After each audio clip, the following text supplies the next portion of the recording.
اور اگر وہ جماعت سے پڑھ رہا ہے، جیسے مسجد نبوی میں پڑھے یا اس کے اطراف میں جو مسجدیں ہیں ان میں کسی بھی مسجد میں پڑھے، تو اگر جماعت سے نماز پڑھ رہا ہے تو پھر پوری نماز پڑھے گا، پھر چاہے اس کا قیام 2 دن کے لیے ہو، 5 دن کے لیے ہو، 10 دن کے لیے ہو، 15 دن کے لیے ہو یا 20 دن کے لیے ہو۔ تو مسجد نبوی میں جماعت سے اگر پڑھے گا یا اس کے آس پاس میں کسی بھی مسجد میں جماعت سے پڑھے گا تو پھر تو پوری ہی پڑھے گا امام صاحب کے پیچھے، امام صاحب کے ساتھ میں۔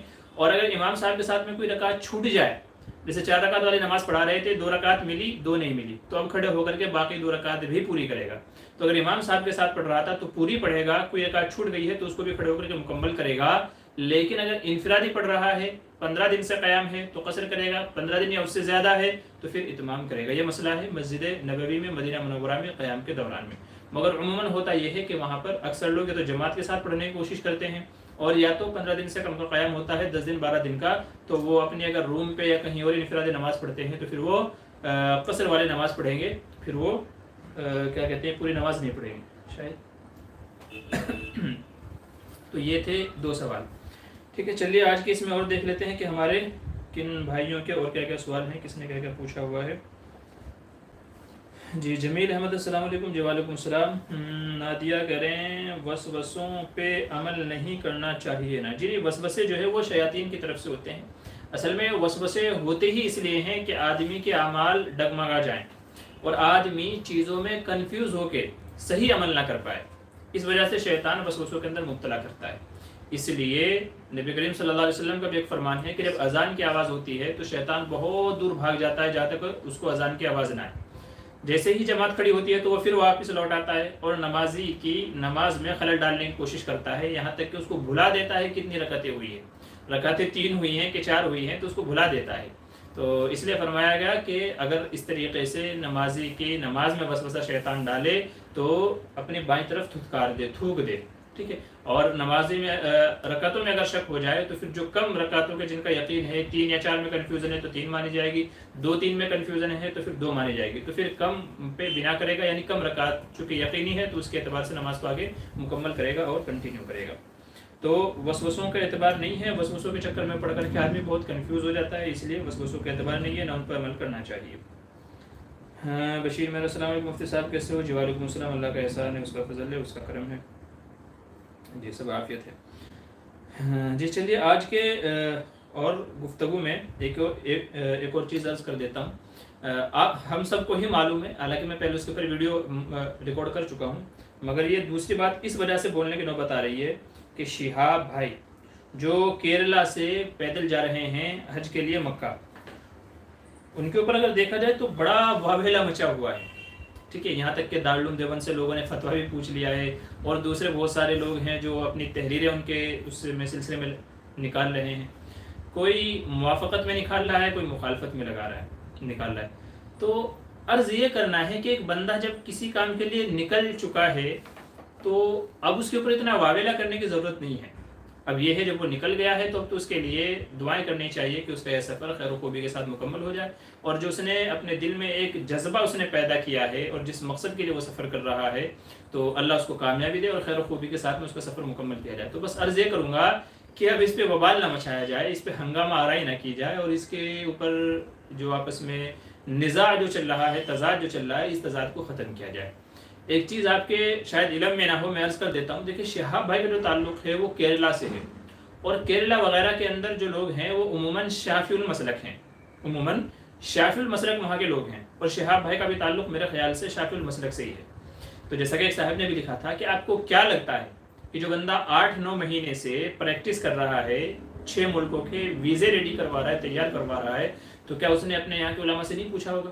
اور میرے خیال سے شافعی المسلک میں اس طریقے سے پیدل چلنے کا جو مسئلہ ہے اس کی اجازت ہے، تو ظاہر ہے کہ اس نے اپنے شافعی المسلک علماء سے بھی پوچھا ہوگا، ٹھیک ہے، دوست و احباب سے بھی مشورہ کیا ہوگا، تو ان سب سے مطمئن ہونے کے بعد ہی اس نے یہ سفر شروع کیا ہے۔ تو شافعی المسلک ہے، ان کے مسلک میں اجازت ہے، تو بھئی آپ کو کیا پڑی ہے، کیوں اس کے پیچھے پڑے ہوئے ہیں؟ وہ جا رہا ہے بیچارہ، تو اس کو جانے دیں۔ اب اس پہ اتنا ہنگامہ آرائی ہو رہی ہے، لوگ مطلب عجیب عجیب طرح کے وہ مسئلے، میسیجز، تحریریں پڑھنے میں آ رہی ہیں۔ تو بس اب عرض کرنا یہی ہے کہ جب ایک بندہ نکل چکا ہے تو چھوڑو یار، اس کو جانے دو، وہ جا رہا ہے، کیوں اب اس کو اس میں خلل پڑ رہا ہے؟ بلکہ ایسی بھی ویڈیو آ رہی ہیں کہ لوگوں نے اس کو مطلب جہاں سے بھی وہ جا رہا ہے ماشاءاللہ اس کا استقبال بھی ہو رہا ہے، سواگت بھی ہو رہا ہے، یہاں تک کہ اسی کی وجہ سے اس کو پریشانی ہونے لگی اور اس کو یہاں تک کہنا پڑا کہ بھائی مجھے میرے حال پہ چھوڑ دو، آپ کی وجہ سے ایک دن میں مجھے جتنا سفر کرنا چاہیے تھا 50 کلومیٹر 55 کلومیٹر میں وہ پورا نہیں کر پا رہا ہوں۔ اگر لوگ مجھے اسی طریقے سے راستے میں روکتے رہے اور یہ جم گھٹا اور یہ ہجوم ایسے ہی چلتا رہا تو شاید میں اپنے وقت پر وہاں نہیں پہنچ پاؤں گا، کیونکہ آپ حضرات آپ اکرام میں آ رہے ہیں، بڑی اچھی بات ہے، خوشی کی بات ہے، لیکن اس کی وجہ سے میری اسپیڈ سلو ہو جا رہی ہے، آہستہ ہو جا رہی ہے، جس کی وجہ سے جتنا سفر مجھے طے کرنا چاہیے تھا اتنا سفر میں طے نہیں کر پاؤں گا، نتیجہ یہ ہوگا کہ مشکلات میری بڑھتی جائیں گی، تو اس لیے مجھے میرے حال پہ چھوڑ دو، میں جا رہا ہوں، مجھے چلنے دو، ٹھیک ہے۔ یہیں پہ دوسرے علماء یہ بھی کہہ رہے ہیں کہ بھائی اس نے چلنے سے پہلے اپنا یوٹیوب چینل بھی بنایا، انسٹاگرام اکاؤنٹ بھی بنایا، دنیا بھر کی چیزیں بنائی۔ آج ہی میں چیک کر رہا تھا کہ انسٹاگرام پہ 2.3 ملین، میرے خیال سے کہ اتنی جلدی کسی سیلیبریٹی اور فلم اسٹار کے بھی سبسکرائبر اور فالوور گین نہیں ہوتے ہیں، بڑھتے ہوں گے جتنا اس کے اونلی 2 منتھ میں 2 مہینے کے اندر 23 لاکھ لوگ اس کو فالو کرتے ہیں آج کے دور میں۔ تو بس وہی بات ہے کہ وَتُعِزُّ مَن تَشَاءُ وَتُذِلُّ مَن تَشَاءُ، اللہ جس کو چاہے عزت دیتا ہے، جس کو چاہے ذلت دیتا ہے۔ تو بہرحال اس نے ارادہ کیا اللہ اس کو کیا نوازنا چاہ رہا ہے، کیا نوازے گا، وہ اللہ ہی بہتر جانتا ہے۔ میں اور آپ تو بس بیٹھ کے باتیں کرتے ہیں، تو اس لیے برائے کرم باتیں نہ بنائیں۔ جو جا رہا ہے، جس کی محنتیں لگی ہیں، پیسہ لگا ہے، بہت ساری چیزیں ہیں، تو وہی بہتر جانتا ہے۔ ہمیں کسی کی نیتوں پر ڈاکہ ڈالنے کا حق نہیں ہے کہ ایسا ہو گیا ویسا ہو گیا، ریاکاری شہرت جو بھی کچھ ہے وہ بہرحال جس نے کہہ لیجئے کہ جس نے یہ قدم اٹھایا ہے اور جس نے وہاں جانے کی ٹھانی ہے تو اس کا مسئلہ وہ خود ہی جانے گا یا اس کا رب جانے گا، ہمیں اس کو اس کے حال پہ چھوڑ دینا چاہیے۔ اور اب اس کے اوپر کوئی تبصرہ، کوئی تنقید، کوئی رائے، کوئی مشورہ، کوئی فلا نہیں کرنی چاہیے۔ تو اسی لیے بس یہی ہے کہ بھائی اس کو اس کے حال پہ چھوڑ دیں تو زیادہ بہتر رہے گا، زیادہ اچھا رہے گا۔ اس پہ اب اتنی ہنگامہ آرائی نہ کی جائے، بلکہ میرے خیال سے جہاں تک میرا علم ہے کہ وہ اب شاید ہندوستان سے بھی نکل چکا ہے، شاید پاکستان کے اس میں بارڈر میں وہ داخل ہو گیا ہے۔ اب جو اس کا سفر ہے ہندوستان کراس کر کے شاید پاکستان میں آج کل اس کا وہ چل رہا ہے، تو اس لیے چھوڑے بھائی، اس کو جانا تھا وہ چلا گیا، اس نے اپنے علماء سے مشورہ کیا، دوست احباب سے مشورہ کیا، ان سے پوچھ کے وہ چلا گیا ہے، تو اب تو اس کے حق میں دعائیں خیر کریں، نہ کہ ہنگامہ آرائی کی جائے۔ جی محمد جنید السلام علیکم۔ جی وعلیکم السلام۔ بشیر میرے مفتی صاحب ظہر کا ٹائم 2:30 تک کا ہے اور 3:30 ہو جائے تو نماز پڑھے؟ دیکھیے اول وقت ہے اور ایک آخر وقت ہے۔ اول وقت ہو جاتا ہے تو ظہر کی نماز پڑھنا آپ شروع کر سکتے ہیں، اور آخر وقت ہو جائے تو سمجھ لیجیے کہ نماز آپ کی قضا ہو گئی ہے۔ تو اگر آپ آخری وقت کی بات کر رہے ہیں کہ 2:30 بجے 2:30 یعنی 2:30 تک کے ظہر کا وقت ہے، تو اگر یہ آخری وقت کی بات ہے تو ظاہر سی بات ہے کہ یہ آخری وقت تک ادا نماز کا وقت ہے۔ اس کے بعد بھی وہ چاہے 3:30 ہو جائیں، 4 ہو جائیں، 4:30 ہو جائیں، نماز تو آپ کو پڑھنی ہے۔ بس یہ ہے کہ اگر نماز کا جو مکمل وقت تھا، ادا وقت تھا، اگر وہ ختم ہو گیا ہے تو اب یہ نماز قضا کہلائے گی۔ کوشش یہ کرنی چاہیے کہ جو ادا کا ٹائم ہے تو ادا کے ٹائم کے اندر ہماری نماز ہو جانی چاہیے، لیکن اگر ادا وقت کے اندر نہیں پڑھ سکے تو بعد میں تو آپ کو پڑھنی ہی پڑے گی، پڑھنی تو پڑے گی نماز چھوڑنے کی اجازت نہیں ہے۔ اب اگر 2:30 بجے تک ہے، اس سے پہلے آپ ادا کر لیتے ہیں تو بہت اچھی بات ہے، خوشی کی بات ہے کہ آپ نے وقت ادا میں نماز پڑھ لی ہے، اور اگر اس کے بعد میں آپ پڑھتے ہیں، پڑھنی ہی ہے، تو بس یہ ہے کہ آپ کی نماز قضا ہوئی ہے، باقی نماز تو آپ کو پڑھنی ہی ہے، تب تک وہ بری الذمہ، نہیں تو آپ نہیں ہوں گے نماز سے۔ محمد کہہ رہے ہیں نیا سال کی مبارکباد پیش کرنا کیسا ہے؟ اگر کوئی حدیث ہو تو رہنمائی مطلوب ہے۔ دیکھیے صحابہ کے تعلق سے اس طرح کی ایک روایت ہے کہ جب نیا سال شروع ہوتا تو صحابہ ایک دوسرے کو یہ دعا دیتے تھے اور سکھاتے تھے، اللہم اہلہ علینا بالامن والایمان والسلامت والاسلام ورضوان من الرحمن وجوار من الشیطان۔ یہ حدیث ہے، یہ حدیث اگرچہ ضعیف ہے لیکن فضائل میں، یاد رکھیے فضائل میں محدثین اور فقہا نے ضعیف روایت کا اعتبار کیا ہے، نیز جبکہ اس کے مخالف میں کوئی حدیث نہ ہو تو اس کے قبول کر لینے میں کوئی حرج نہیں ہے۔ چنانچہ جامعہ بن نوریہ ٹاؤن کا میں نے ایک فتویٰ دیکھا، اس میں لکھا ہوا تھا نئے سال اسلامی، خاص کر کے اسلامی سال کی مبارکباد کے تعلق سے ہے، انگریزی سال کے نہیں، چونکہ وہ تو غیروں میں زیادہ چلتا ہے، تو اسی لیے ہمیں ان کی مشابہت سے بچنا ہے، چونکہ اسلامک جو نیا سال ہے یہ حضور صلی اللہ علیہ وسلم سے منسوب ہے، مسلمانوں کا یہ سال ہے اور اس سے ہماری یادگاریں جڑی ہوئی ہیں نئے اسلامی سال سے، تو اس لیے اس کے بارے میں سوال ہے کہ اسلامی سال کی مبارکباد دینا کیسا ہے۔ تو اس میں لکھا ہے کہ بہتر ہے کہ آپ شروعات نہ کریں، مبارکباد دینے کی آپ شروعات نہ کریں، اور اگر کوئی آپ کو دے دے تو اس کے جواب میں آپ بھی اس کو ویسے ہی مبارکباد کی دعا دے دیں کہ اللہ یہ سال آپ کے حق میں امن و سلامتی، خیر و خوبی اور عافیت کے ساتھ میں یہ سال آپ کے حق میں بنائیں، تو آپ دعا دے دیں مگر آپ شروعات نہ کریں۔ اور ایک جگہ یہ لکھا ہے کہ اگر مبارکباد دے دی جائے تو کوئی حرج نہیں ہے، جبکہ مقصد یہ ہو کہ بھائی جو آنے والے لمحات ہیں، قیمتی جو گھڑیاں ہیں، وہ آپ کے حق میں باعث سعادت ہوں، باعث خیر و برکت ہوں، اگر اس نیت سے مبارکباد دے دی جائے تو گنجائش ہے اور اجازت ہے، یہ لکھا ہے۔ اگر آپ فتویٰ کہیں گے تو انشاءاللہ میں وہ ڈسکرپشن میں ڈال دوں گا، اس کو کوڈ کر دوں گا، ٹھیک ہے۔ وہ کسی نے لکھا تھا کہ بھئی اگرچہ یہ روایت ضعیف ہے مگر یاد رکھیں کہ ضعیف روایت کے الفاظ بھی حضور صلی اللہ علیہ وسلم کے ہی ہوتے ہیں۔ روایت ضعیف ہے لیکن ضعیف کے جو الفاظ ہیں حدیث کے وہ بھی حضور صلی اللہ علیہ وسلم کی زبان مبارک سے ہی نکلے ہیں۔ اصل میں لوگ دھوکہ کھا جاتے ہیں، حدیث ضعیف نہیں ہوتی بلکہ کوئی راوی کمزور درجے کا ہوتا ہے، اس لیے حدیث پہ عمل نہیں کیا جاتا ہے، یا حدیث اس درجے کی نہیں ہوتی ہے، قوی درجے کی، تو وہ راوی کی وجہ سے حدیث کا مرتبہ کم ہوتا ہے۔ یہ مطلب نہیں ہے کہ وہ حدیث ہے ہی نہیں، یہ ضعیف کا مطلب ہے۔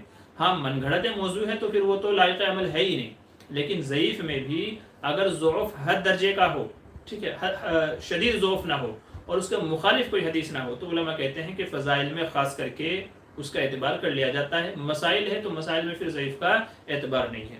تو چونکہ یہاں صرف فضائل کی بات ہے تو اس لیے علماء نے اس کا اعتبار کیا ہے اور یہ کہا ہے کہ اگر ان الفاظ کے ذریعے سے دعا دے دی جائے اور نئے سال کی مبارکباد دے دی جائے تو حرج کی بات نہیں ہے، یہ کوئی بہت بڑا حرام کا مسئلہ نہیں ہے جیسا کہ لوگ سمجھتے ہیں۔ تو چونکہ صحابہ کے بارے میں آتا ہے کہ وہ نئے سال کی آمد پر اس طریقے سے ایک دوسرے کو دعائیں دیتے تھے، تو اس لیے اگر دے دی جائے تو گنجائش ہے۔ محمد نصیر الدین، السلام علیکم مفتی صاحب۔ وعلیکم السلام۔ انزال والا کپڑا اگر ایک مرتبہ دھو کر دھوپ میں سکھا دینے سے پاک ہو جاتا ہے؟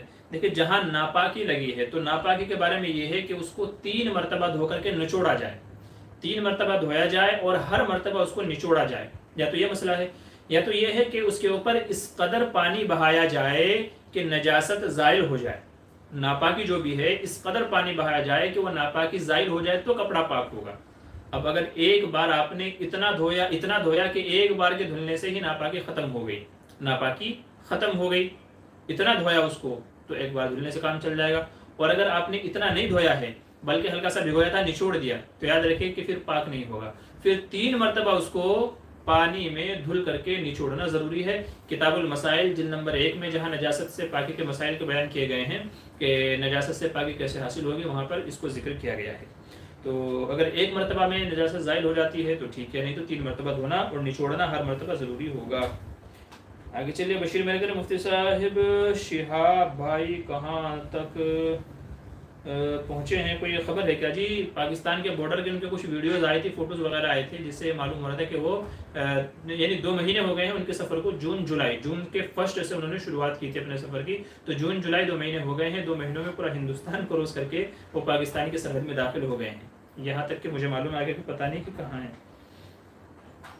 جنید بھائی کہہ رہے ہیں بستر پر لیٹ کر سورہ ملک پڑھ سکتے ہیں فون میں دیکھ کر کے؟ جی پڑھی جا سکتی ہے، کوئی حرج کی بات نہیں ہے، گنجائش ہے اس کی۔ البتہ قرآن اگر آپ کے ہاتھ میں ہے، یہ قرآن جو جلد والا ورقوں والا اگر قرآن ہے تو پھر اس کو لیٹ کر کے پڑھنا اگر آپ کو کوئی عذر نہیں ہے تو پھر علماء کہتے ہیں کہ پھر یہ مناسب نہیں ہے، پھر اس کو ادب کے ساتھ میں، احترام کے ساتھ میں ہی پڑھنا چاہیے۔ لیکن چونکہ موبائل میں ہے تو موبائل میں اتنے اہتمام کی ضرورت نہیں ہے، اس کی علماء نے اجازت دی ہے۔ آگے چلیے، کسی عذر کے ہوتے ہوئے، اگر عذر ہے تب تو کوئی حرج ہی نہیں ہے۔ جی بشیر کریں اللہ سفر آسان فرمائے شہاب بھائی کا، جی شکریہ۔ شمشاد فاطمہ السلام علیکم، جی وعلیکم السلام۔ محمد عرفان کہہ رہے ہیں السلام علیکم مفتی صاحب، کیا انٹرسٹ کی رقم اپنے مستحق زکوٰۃ والد پر خرچ کر سکتے ہیں؟ جی نہیں، والدین کو نہیں دے سکتے۔ والدین کو، والد والدہ ہوں دونوں میں سے کسی کو بھی نہ زکوٰۃ کی رقم دی جا سکتی ہے نہ ہی انٹرسٹ کی رقم دی جا سکتی ہے۔ ہاں بھائی بہن ہیں تو ان کو، اور وہ مستحق زکوٰۃ ہیں تو ان کو انٹرسٹ کی رقم بھی دی جا سکتی ہے، زکوٰۃ کی رقم بھی دی جا سکتی ہے۔ اگر آپ کے والدین اس قدر محتاج ہیں کہ وہ زکوٰۃ لینے والوں کی فہرست میں شمار ہو گئے ہیں اور تب بھی آپ ان کی خدمت نہیں کرتے ہیں تو آپ کے اوپر افسوس ہے۔ آپ کے والدین آپ کی مدد کے مستحق ہیں اور بجائے اس کے کہ آپ ان کو حلال مال کھلائیں، اپنی کمائی کا حلال مال کھلائیں، آپ حرام مال کھلا رہے ہیں ان کو، انٹرسٹ کی رقم، حرام رقم آپ ان کو کھلانا چاہ رہے ہیں، تو افسوس ہے آپ کے اوپر بھی اور آپ کی سوچ کے اوپر بھی۔ وہ آپ کی جنت ہے، ہما جنت کا ونارو کا، سرکار دو عالم صلی اللہ علیہ وسلم نے فرمایا آپ کو تو خوش دلی سے اپنے سے زیادہ بڑھ چڑھ کر کے ان کی خدمت کرنی چاہیے تھی، اور آپ حرام رقم کھلانے والا مسئلہ ان کے بارے میں پوچھ رہے ہیں۔ وہ جو انٹرسٹ کی رقم ہے وہ تو غریب، دوسرے غریب غربا بہت سارے ہیں، ان کو دو۔ اللہ نے آپ کو نوازا ہے، اتنا ہے آپ کے پاس میں کہ آپ کے پاس انٹرسٹ کی رقم آ رہی ہے تو بینک میں سے نکالو، ماں باپ کے اوپر خرچہ کرو اس کو، کیوں انٹرسٹ کے چکر میں پڑے ہوئے ہو؟ انشاءاللہ ان کے اوپر خرچہ کریں گے، اللہ مال میں بھی برکت دے گا اور آپ کے لیے جنت کے فیصلے بھی ہموار ہوں گے اور راہیں ہموار ہوں گی۔ تو انٹرسٹ کی رقم ماں باپ کو نہیں دیں گے، نہ زکوٰۃ کی رقم دیں گے۔ محمد جنید کہہ رہے ہیں کلوتھس پر اسپم لگی ہو تو کتنی مرتبہ واش کرنے پر کلوتھ پاک ہوتے ہیں؟ 3 مرتبہ دھونا ہے، اور ہر مرتبہ دھونے کے بعد میں نچوڑنا بھی ضروری ہے. جتنی آپ کے اندر طاقت ہے اتنی مرتبہ اس کو نچوڑنا بھی ضروری ہے. 3 مرتبہ دھونا ہے، اس کے بعد وہ پاک سمجھے جائیں گے.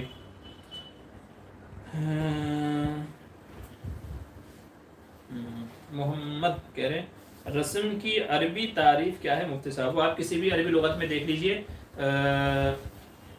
لغت کے بہت ساری کتابیں، جیسے المنجد ہے، المنجد میں آپ کو مل جائے گی، اور القاموس الوحید ہے، اس کے اندر بھی مل جائے گی، القاموس الجدید ہے، اس کے اندر بھی مل جائے گی. تو رسم کی تعریف آپ وہاں دیکھ لیجئے گا. شمشاد فاطمہ کہہ رہے ہیں الکوہل کریم لگانے سے نماز ہو جائے گی. دیکھیں الکوہل اگر حلال چیزوں سے کشید کردہ ہے، الکوہل جو ہے وہ کئی ساری چیزوں سے کشید کیا جاتا ہے، نکالا جاتا ہے. تو اگر وہ حلال چیزوں سے نکالا گیا، جیسے آلو ہے، پوٹاٹو آلو ہے، اور اس کے علاوہ دوسری سبزی بھاجی ہیں، ان سے اگر نکالا گیا ہے تو ظاہر ہے وہ حلال ہے، تو اس کے لگانے میں کوئی حرج نہیں ہے. اور اگر حرام چیزوں سے، جیسے انگور ہے، شراب ہے، دوسری چیز، اگر ان سے نکالا گیا ہے تو پھر وہ منع ہے. پھر اگر آپ اس کو لگاتے ہیں تو نماز کے وقت میں احتیاط کرنا چاہیے. ٹھیک ہے. تو حرام عموماً میرے جہاں تک کہ میرا علم ہے تو اب وہ حرام والا نہیں آتا ہے. پرفیوم ہے، کریم وغیرہ ہے، ان کے اندر حلال والا استعمال ہوتا ہے، تو اس لیے لگانے کی گنجائش ہے. بہتر یہی ہے کہ نماز کے وقت نہ لگائے تو زیادہ اچھا ہے. ایسے وقت میں استعمال کرے کہ اس کو لگانے کے بعد میں آپ کو نماز نہ پڑھنی پڑے. یا پھر غسل کرنا ہے؟ جی نہیں، غسل وغیرہ کرنے کی ضرورت نہیں ہے. وسیم آفات کہہ رہے نماز میں کیا رکوع یا سجدے میں زیادہ تسبیح پڑھنے سے بال زیادہ بڑھتے ہیں کیا؟ نہیں بھائی، میرے علم میں تو ایسا کوئی مسئلہ نہیں ہے کہ زیادہ تسبیح پڑھیں گے تو بال زیادہ بڑھیں گے. تسبیح پڑھیں گے تو وہ تو باعث اجر و ثواب ہے. بالوں کا اس سے کیا تعلق ہے؟ اگر ایسا ہونے لگے تو جو گنجے ٹکلے لوگ ہیں تو ان کو تو یہ فرقہ ٹوٹکا ان کے ہاتھ میں آ جائے گا. جو نمازی نہیں ہے وہ بھی مسجد میں نماز کی پہلی صف میں ملے گا آپ کو کہ یار مجھے بال بڑھوانے کہاں جا رہا ہوں، نماز پڑھنے جا رہا ہوں مسجد میں. تو میرے علم میں تو ایسا کچھ نہیں ہے. ہو سکتا ہے کسی بھائی نے تجربہ کیا ہو، کسی نے تجربہ کیا ہو تو الگ بات ہے. باقی میرے علم میں ایسا کوئی مسئلہ نہیں ہے، کوئی عمل بھی نہیں ہے، کہیں میں نے پڑھا بھی نہیں ہے کہ نماز میں رکوع سجدے میں تسبیح زیادہ پڑھیں گے تو بال زیادہ بڑھیں گے. ایسا نہیں ہے. بال نہیں ہے تو اس کے اور دوسرے طریقے ہیں. طبی اعتبار سے آپ ڈاکٹر کو دکھائیے، حکیموں کو دکھائیے، علاج کیجیے اس کے. اچھا باقی جو ایک تجربے والا آپ کو ایک عمل یہاں پہ بتا کر کے جا رہا ہوں کہ اگر کسی کے بال گھنے نہیں ہیں، کم بال ہیں، یا بال ٹوٹتے ہیں، یا بال سفید ہونے والے ہیں، تو اس کے لیے یہ ہے کہ نہانے سے پہلے سرسوں کا تیل لگا کر کے جائیں آپ، اور پھر جا کر کے نہائیں. ٹھیک ہے. اور نہا کر کے آنے کے بعد میں سرسوں کے تیل میں تھوڑا سا پانی ملا لیں، اور سرسوں کا تیل اور وہ پانی مکس اپ کر کے اس کو اچھے سے ملا کر کے پھر اس کو سر پہ لگائیں آپ. تو یہ تجربے والا عمل ہے. تجربے سے بتا رہا ہوں، قرآن و حدیث سے نہیں بتا رہا ہوں، بلکہ کہتے ہیں نا ایک ٹوٹکا ہے. یہ گاؤں دیہات کے لوگ جو ٹوٹکے کرتے ہیں نا، بہت ساری چیزیں اپنا لگا لیتے ہیں، دیسی علاج کہہ لیجیے اس کو، جو کامیاب ہوتے ہیں، مفید ہوتے ہیں. تو یہ اس طرح کا ٹوٹکا ہے. جس کے بال گھنے نہیں ہیں یا سفید ہونا شروع ہو گئے ہیں، جن کے بال ٹوٹتے ہیں، ٹھیک ہے، لمبے بال نہیں ہیں، تو ان کے لیے یہ ہے کہ جب آپ نہانے جائیں تو پہلے سرسوں کا تیل، رائی کا تیل بھی اسے کہتے ہیں، تو سرسوں کا تیل پیور ہونا چاہیے. ٹھیک ہے. پیور تیل ہونا چاہیے. یہ نہیں جو آج کل مارکیٹ میں مکس اپ ملتا ہے وہ نہیں. ٹھیک ہے. کسی گاؤں والے سے یا کہیں اور سے جہاں سے اچھا پیور تیل ملتا ہے تو وہ نہانے سے پہلے بھی لگا کر کے جائیں، پھر نہا لیں. نہا کر کے آنے کے بعد میں پھر اس تیل میں تھوڑا سا پانی ملا کر کے مکس کر کے پھر سر پہ لگا لیں. انشاءاللہ آپ کو مہینے 1.5 مہینے میں اس کا رزلٹ نظر آ جائے گا. باقی ایسا عمل کوئی میرے علم میں نہیں ہے جو آپ نے بتایا. ایم آر حسان کہہ رہے ہیں عورت کے شرمگاہ کے اندر کے سائڈ پر اکثر لکویرا جم جاتا ہے جو کہ بہت زیادہ صاف کرنے پر بھی مکمل طور پر صاف نہیں ہوتا. ایسی صورت میں کیا کیا جائے؟ کیا کیا جائے گا کیا مطلب ہے؟ مطلب کیا آپ پوچھنا کیا چاہ رہے ہیں کہ کیا کیا جائے؟ یعنی اگر آپ کا مطلب یہ ہے کہ پاکی کیسے حاصل کی جائے تو اس کا مسئلہ یہ ہے کہ گرم پانی وغیرہ لے کر کے تب اس کو دھویا جائے تاکہ اچھے طریقے سے صاف ہو جائے. جہاں تک آپ صاف کر سکتے ہیں وہاں تک صاف کرنے کا آپ کو مکلف بنایا گیا ہے. اتنا رگڑنا کہ جس سے اسکن چھل جائے، کھال چھل جائے، اس کا آپ کو حکم نہیں ہے. گرم پانی سے یا دوسرا کوئی اور اس طرح کا صابن وغیرہ کوئی اس طرح کا لکوڈ آتا ہے، اس سے جتنا آپ صاف کر سکتے ہیں اطمینان سے اتنا صاف کرنے کا حکم ہے. اتنا صاف کر لیں گے آپ تو آپ کو پاکی مل جائے گی اور پاکی آپ کی ہو جائے گی. حد سے زیادہ صاف کرنا اس کا آپ کو مکلف نہیں بنایا گیا ہے. یہ تو پاکی کا مسئلہ ہے. اور اگر کچھ اور اگر آپ کو پوچھنا ہے تو پھر وہ آپ بتا دیجیے گا. ہاتھ میں کیا ہو گیا؟ جی ہاتھ میں کچھ نہیں ہوا. کیا ہوتا ہے کبھی کبھی میرے ہاتھ میں جو ہے نا، وہ جو یہاں جو یہ ہڈی ہوتی ہے نا، جو یہ حرکت کرتی ہے، موومنٹ کرتی ہے، تو کبھی کبھی ایسا لگتا ہے جیسے یہ ہڈی چٹک گئی ہو. ٹھیک ہے، چٹک گئی ہے تو کبھی کبھی ایسا سا فیل ہوتا ہے. تو اس میں ہلکا پھلکا درد ہوتا ہے. وہ خود سے ہی ہوتا ہے اور خود سے ہی صحیح ہو جاتا ہے. تو 1-2 دن کے لیے میں ہاتھ پہ اس طریقے سے پٹی باندھ لیتا ہوں تاکہ ہاتھ پہ زور نہ پڑے زیادہ, اور وہ ہڈی جیسے وہ پٹی باندھتے ہیں نا کہ ہڈی جڑی رہے, زیادہ حرکت نہ کرے, تو اس طریقے سے ہوتا ہے کبھی کبھی. تو پچھلے 2 دن سے وہی ہو رہا ہے, تو اس لیے یہ ہاتھ پہ باندھا ہوا ہے. باقی الحمدللہ صحیح ہوں, کوئی ایسا مسئلہ نہیں ہے, اللہ کا احسان ہے. آپ لوگ بھی دعا کریں, اچھی صحت رکھے اللہ تعالیٰ, ایسے ہی عافیت کے ساتھ میں رکھے. بشیر میرے کہہ رہے منی نکل جائے تو غسل فرض ہوگا؟ جی بالکل فرض ہوگا, کیوں نہیں ہوگا. منی نکل جائے تو یہ تو نواقض غسل میں سے ہے, جن چیزوں سے غسل ٹوٹ جاتا ہے انہی میں سے منی کا نکلنا بھی ہے. تو منی نکل جائے تو غسل فرض ہو جائے گا. ایم ڈی اکرم کہہ رہے ہیں السلام علیکم. جی وعلیکم السلام جی. اور کیا کہہ رہے ہیں حسان بھائی, کیا کہہ رہے ہیں, بینک سے منافع کے طور پر ملنے والی سودی رقم کو کیا بغیر ثواب کی نیت سے کسی دینی ادارے میں دے سکتے ہیں؟ اگر دے سکتے ہیں تو رقم کس مد میں جمع کروائی جائے گی؟ برائے مہربانی جواب جلدی مطلوب ہے. دیکھیے جو بینک سے انٹرسٹ کی سود کی رقم جو آ رہی ہے, اس کے مستحق غریب غربا لوگ ہیں. بغیر ثواب کی نیت سے غریبوں کو دے دیں گے تاکہ کسی کا بھلا ہو جائے, تاکہ کسی کا بھلا ہو جائے. اب یہ کہاں کہاں دے سکتے ہیں؟ ظاہر سی بات ہے غریبوں کو دیں گے. تو اگر کسی مدرسے میں غریب بچے بھی پڑھتے ہیں, کوئی مدرسہ ایسا ہے کہ جہاں غریب بچے بھی پڑھتے ہیں, تو آپ وہاں غریب بچوں کو دے دیں. ٹھیک ہے, آپ کہہ رہے ہیں کس مد میں لکھوائیں؟ تو ایسے ہی فی سبیل اللہ میں لکھوا دیں اس کو. کس مد میں لکھوائیں؟ فی سبیل اللہ, یعنی اللہ کے راستے میں, بس ایسے ہی ہے. تو فی سبیل اللہ کی مد میں وہ رقم لکھوا دیں. اگر وہاں غریب بچے پڑھتے ہیں تو وہاں دینا آپ کے لیے جائز ہے. اور اگر وہاں غریب یتیم بچے نہیں پڑھتے تو ظاہر ہے کہ پھر وہ اس کے مستحق ہی نہیں ہے, بلکہ اس رقم کا مستحق تو کوئی غریب یتیم مسکین ہے جسے ضرورت ہے, نیڈی پرسن جو ہے اس کو, جس کو ضرورت ہے وہ اس کا مستحق ہے. تو اگر کسی مدرسے میں ہیں غریب مسکین بچے ہیں تو وہاں دے دی جائے, اور اگر کسی مدرسے میں سے یتیم مسکین بچے نہیں ہیں تو پھر وہاں یہ رقم نہیں دی جائے گی, بلکہ کوئی اور دوسرا آپ غریب ڈھونڈیں, مستحق ڈھونڈیں, پھر اس مستحق کو دے دیں. یہ مسئلہ ہے سود کی رقم مدرسے میں دینے کا. محمد جنید کہہ رہے ہیں حضرت آپ کے رائٹ ہینڈ میں کیا ہو گیا ہے؟ آپ کو کپڑا لپیٹو. جی وہ تھوڑا سا ہاتھ میں وہ ہو گیا ہے, مطلب ہڈی کبھی کبھی وہ ہو جاتی ہے. میں نے بھی جیسا کہ عرض کیا, تو اس کی حفاظت اور سیفٹی کے لیے باندھا ہوا ہے, باقی سب ٹھیک ہے الحمدللہ. حسین محفوظ کرے وضو کے بعد واٹر پروف میک اپ لگا سکتے ہیں کیا وضو کے بعد میں؟ جی وضو کے بعد لگا لیجیے. آپ کا وضو ہو گیا ہے, آپ پاک ہو گئے ہیں تو لگاؤ, جو چاہے لگانا ہے لگاؤ. پھر آپ کو نماز پڑھنی ہے, جو بھی کچھ کرنا ہے آپ کو. وضو تو چونکہ ہو گیا نا آپ کا, جب آپ کا وضو ہو گیا ہے, اب جو آپ کو لگانا ہے لگاؤ. ٹھیک ہے, اور لگا کر کے نماز پڑھنا چاہیں تو پڑھ لیجیے. بہت ساری عورتیں سوال کرتے ہیں کہ جی میک اپ لگانے کے بعد میں وضو نماز پڑھ سکتے ہیں کیا؟ نہیں. تو جواب یہی ہے کہ جب آپ کا وضو ہو گیا, اب میک اپ لگاؤ, لالی پاؤڈر لگاؤ, جو آپ کو کرنا ہے کرو, پاک کہلائی جائیں گی. بشرطے کہ میک اپ میں کوئی جو اس کے جو پاؤڈر وغیرہ جو چیزیں ہوتی ہیں ان میں کوئی حرام چیز نہ ہو. میک اپ وغیرہ کا جو سامان ہے اس میں کوئی حرام چیز نہ ہو. میک اپ کا جو پروڈکٹ جو چیزیں ہیں وہ سب حلال ہیں. آپ نے وضو کر لیا ہے, میک اپ کرو, نماز پڑھو, کوئی مسئلہ نہیں ہے. واٹر پروف لگاؤ, چاہے کچھ بھی لگاؤ, کوئی مسئلہ نہیں ہے. سرخی لگاؤ یا جو بھی کچھ لگانا ہے آپ کو لگاؤ, گازا لگاؤ, پلکوں پہ کچھ اور لگاؤ, جو آپ کو لگانا ہے لگاؤ, سب جائز ہے. چلیے حسان بھائی کہہ رہے ہیں نماز میں رکوع سے اٹھتے ہوئے اگر کوئی عورت جب کھڑی ہوتی ہے تو سیدھا نہیں کھڑی ہوتی, تھوڑے سے گھٹنے موڑے ہوئے ہوتی ہے اور پھر اس کے بعد سجدے میں چلی جاتی ہے, تو کیا ایسا کرنے سے سجدہ سہو لازم آتا ہے؟ سجدہ سہو کیوں لازم آئے گا؟ دیکھیے سجدہ سہو تو جب ہوتا ہے جب نماز میں کوئی کمی کوتاہی ہوتی ہے یا کوئی واجب عمل چھوٹ جاتا ہے. فرض میں تاخیر ہوتی ہے, فرض آگے پیچھے ہو جاتا ہے, یا کوئی واجب چھوٹ جاتا ہے, تب سجدہ سہو ہوتا ہے. اور یہ جو آپ کہہ رہے ہیں تو چونکہ عورتیں ان کے لیے تھوڑا رکوع میں جانا ڈیفیکلٹ ہوتا ہے, تو ان کا ایک تھوڑا طریقہ یہ ہے کہ وہ پہلے الگ ایک سچویشن لے کے پھر وہ سجدے کے اندر جاتی ہیں. تو ظاہر ہے میرے خیال سے تو اس سے سجدہ سہو لازم نہیں ہوتا. یہ کوئی ایسی حرکت نہیں ہے یا کوئی ایسی غلطی نہیں ہے کہ جس کی وجہ سے سجدہ سہو کا حکم دیا جائے. بشیر میں صاحب میری بیٹی کے بال کم ہیں, 3 سال کی عمر ہے, آپ نے بھی بتایا ویسا تیل لگا لے. جی بچے کو بھی لگا سکتے ہیں, کوئی حرج کی بات نہیں ہے. اور یہ بہت مجرب عمل ہے, یہ بہت مجرب عمل ہے یہ, چونکہ یہ میں نے خود بھی اس کو استعمال کیا ہے اور بہت سارے دوسرے حضرات کو بھی ہم نے اس کو استعمال کرایا ہے اور ان لوگوں کو استعمال کرتے ہوئے دیکھا ہے, تو الحمدللہ اس کا فائدہ ہوا ہے. تو یہ جو رائی کا تیل ہے, سرسوں کا جو تیل جس کو ہمارے یہاں سرسوں کا تیل کہتا ہے, تو بس یہ کہ اوریجنل ہو. ٹھیک ہے, تو انشاءاللہ ان کو بھی فائدہ ہوگا اس طریقے سے. باقی یہ ہے کہ بچے وغیرہ ہیں نا, تو ان کو بار بار ٹکلے کراتے رہیں. بچے اگر ہیں تو ان کو بار بار ٹکلے کراتے رہیں. اس سے کیا ہوگا کہ جو سر کی جو اسکن ہے نا وہ چھلتی جائے گی, اور بالوں کے جو مسامات ہیں, بالوں کے نکلنے کی جو جگہیں ہیں وہ کھلتی چلی جائیں گی. تو بچوں کے بال زیادہ آئیں, گھنے آئیں, اس کا ایک طریقہ یہ بھی ہے کہ ان کو بار بار ٹکلے کراتے رہیں. تو ٹکلا کرانے سے یہ ہوگا کہ جو ان کے جلد, یہ کھال ہے ہماری, اس میں سے بال نکلتے ہیں, تو یہ جگہ کیا ہوتی ہے ایک بہت باریک پرت سے یہ جمی ہوئے تھے, جیسے لیمینیشن کر دیتے ہیں.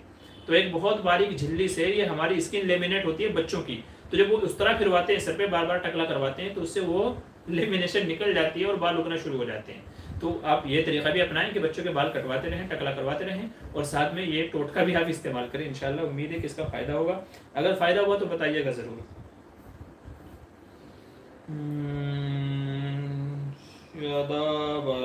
صاحب عالم کہہ رہے ہیں بدعت حسنہ اور سیئہ کیا چیز ہے؟ دیکھیں بدعت اصل میں اس چیز کو کہتے ہیں کہ جو حضور کے دور میں نہیں تھی، بعد میں وہ وجود میں آئی ہے۔ وہ چیز جو حضور کے زمانے میں نہیں تھی، بعد میں اس کا وجود ہوا ہے، بعد میں دیکھنے میں آئی ہے، اس کو کہا جاتا ہے بدعت۔ اب اس کی علماء نے دو تعریفیں کی ہیں، ایک بدعت حسنہ، ایک بدعت سیئہ۔ بدعت حسنہ کا مطلب یہ ہے کہ یہ حضور کے بعد اگرچہ ہمارے سامنے آئی ہے، لوگوں میں اس کا ظہور ہوا ہے، لیکن یہ اچھی چیز ہے، اس پہ عمل کر سکتے ہیں یا عمل کرنا چاہیے، لوگوں نے اس کو پسند کیا ہے، خاص کر کے علماء فقہا کے طبقے نے۔ تو وہ اچھی چیز ہے، اگرچہ حضور کے زمانے میں نہیں تھی مگر اچھی چیز ہے، اس لیے امت اس کے مطابق عمل کرتی ہے، تو اس کو کہا جاتا ہے بدعت حسنہ۔ جیسے اس کی مثال ہے 20 رکعت نماز تراویح جماعت سے، 20 رکعت نماز تراویح جماعت سے، تو پورے رمضان تراویح جماعت سے پڑھنا یہ حضور کے زمانے میں نہیں تھی۔ حضرت عمر فاروق رضی اللہ عنہ نے حضور کی منشا کو سمجھ کر کے کہ حضور بھی یہی چاہتے تھے، مگر حضور نے نہیں کیا، اس وجہ سے کہ کہیں یہ امت پہ فرض نہ ہو جائے، جیسا کہ حدیث میں بھی ہے کہ اس لیے میں تیسرے دن چوتھے دن باہر نہیں آیا کہ کہیں ایسا نہ ہو کہ تمہارا شوق دیکھ کر کے نماز تمہارے اوپر فرض نہ ہو جائے، اس لیے میں چوتھے دن جماعت کرانے نہیں نکلا۔ تو یہ پورے رمضان تراویح کی نماز جماعت سے ادا کرنا یہ حضور کے زمانے میں نہیں تھی، پورے رمضان والی بات حضرت عمر فاروق رضی اللہ عنہ نے اس کے اوپر جمع کیا، اور چونکہ یہ اچھی چیز ہے تو لوگوں نے کہا اس کو کہ یہ اچھی چیز ہے، اس کو بدعت حسنہ کے اندر داخل۔ دیکھیں بدعت کے معنی برائی کے ہی نہیں ہوتے، آج ہمارے ذہنوں میں یہ کہ لفظ بدعت بولتے ہیں اس کا مطلب یہ ہوتا ہے بری چیز، بری بات، اس کی اجازت ہی نہیں ہے، وہ حرام ہے، ناجائز ہے۔ بدعت بولتے ہیں تو لوگوں کے ذہنوں میں یہ آتا ہے، حالانکہ ایسا نہیں ہے، مطلقاً ایسا نہیں ہے۔ بدعت کے معنی ہے وہ چیز جو حضور کے زمانے میں نہیں تھی، بعد میں اس کا وجود ہوا ہے۔ اب اس کا بعد میں وجود ہوا ہے تو سوال یہ کہ وہ اچھی ہے یا بری ہے۔ اگر اچھی ہے تو اس کا ہے بدعت حسنہ، جیسے اس کی مثال میں نے بیان کی ہے، اس کے اوپر علماء عمل کرتے ہیں، اس کو صحیح جانا ہے۔ ایک ہے بدعت سیئہ، سیئہ کے معنی ہے بری چیز، کہ حضور کے زمانے میں نہیں تھی، بعد میں اس کا وجود ہوا ہے، مگر اس میں خیر نہیں ہے، اس میں خیر نہیں ہے، بری چیز ہے، تو علماء نے اس کا بائیکاٹ کیا ہے۔ اور عموماً جب بدعت کا لفظ بولتے ہیں تو اس سے مراد یہی بدعت سمجھ میں ہوتی ہے، اس لیے اس سے علماء منع کرتے ہیں، یہ بدعت سیئہ کے اندر داخل ہوتی ہے۔ آپ بولیں گے اس کی مثال ہے جیسے کھانے کے اوپر فاتحہ پڑھنا، کھانے کے اوپر فاتحہ پڑھنا، جو آج کل ہمارے یہاں ہے، کھانا سامنے رکھتے ہیں، موم بتیاں لگاتے ہیں، ٹھیک ہے، کچھ میٹھا سامنے رکھتے ہیں، پانی وغیرہ سامنے رکھتے ہیں، اور پھر سورہ فاتحہ وغیرہ پڑھتے ہیں، فاتحہ وغیرہ کا طریقہ، تو یہ حضور کے زمانے میں نہیں تھی، ٹھیک ہے، اور یہ اچھی چیز بھی نہیں ہے، یہ کوئی اچھی چیز بھی نہیں ہے۔ ایسے ہی قبروں پہ جا کے اذان دینا، قبروں پہ جا کے اذان دینا، یہ حضور کے زمانے میں نہیں تھی، اچھی چیز بھی نہیں ہے، ٹھیک ہے۔ اس میں کیا اچھائی ہے آپ بتائیے نا مجھے، کیا اچھائی ہے اس میں کوئی اچھائی کی بات نہیں ہے۔ کھانے کے اندر برکت اگر آپ کو چاہیے تو آپ بسم اللہ پڑھ لیجیے، حدیث میں کہا گیا بسم اللہ پڑھ لیتے ہیں تو کھانے کے اندر برکت ہو جاتی ہے۔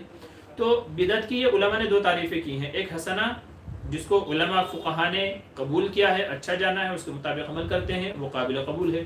ایک بدعت سیئہ جو بری ہے، اس کو امت کے علماء فقہا نے اچھا نہیں مانا ہے، اسے قبول نہیں کیا، اس کو رد کر دیا، مردود کر دیا۔ تو یہ بدعت کی دو تعریفیں کی ہیں علماء نے۔ اسکریپ حلال ہے کیا؟ میں مسلم ملک میں رہتا ہوں، یہاں پر مال میں ملتا ہے۔ اسکریپ مطلب یہ اپنا کیا بولتے ہیں اس کو، جھینگا تو الگ چیز ہے، کیکڑا، جی اسکریپ مطلب ہوتا ہے کیکڑا جی، کیکڑا حلال نہیں ہے، یہ عند الاحناف، کیا بلکہ یہ تمام فقہا کے نزدیک اس کی اجازت نہیں ہے۔ شافعی مسلک کے اندر بھی صرف جھینگا کھانے کی اجازت ہے، ٹھیک ہے۔ ہم احناف کے یہاں دریائی جانوروں میں، احناف کے یہاں وہ جانور جو دریا میں رہتے ہیں ان میں سے صرف مچھلی حلال ہے، باقی کوئی بھی دریائی جانور حلال نہیں ہے، وہ چاہے کیا کہتے ہیں سانپ ہو، بچھو ہو، کیکڑا ہو، یا گو ہو، یا کوئی اور دوسری چیز ہو۔ تو جو دریائی جانور ہیں، دریا میں رہنے والے جو جانور ہیں، سوائے مچھلی کے کوئی چیز حلال نہیں ہے ہم احناف کے نزدیک میں۔ شوافع کے یہاں میں جھینگے بھی کھانے کی اجازت ہے، ان کے یہاں اجازت ہے، ہمارے یہاں مکروہ ہے۔ کیوں؟ انہوں نے کہا ہے کہ جھینگا بھی اصل میں مچھلی ہی ہے، تو وہ جھینگے کو مچھلی مانتے ہیں اور مچھلی جائز ہے،